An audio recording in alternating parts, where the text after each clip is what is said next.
what's up guys? Welcome to Fix It Felix. Today I'm going to show you how to reset the oil life on a Toyota Prius. The one we're working on today, it's a 2008. So first of all, make sure that the odometer is on the miles and not on trip. So right now mine is showing that it's on trip.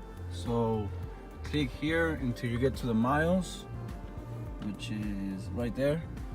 And what you have to do is turn off the car. And while the car is off, you have to make sure you press the odometer button and press the power button twice. So 1, 2, and you should see a countdown.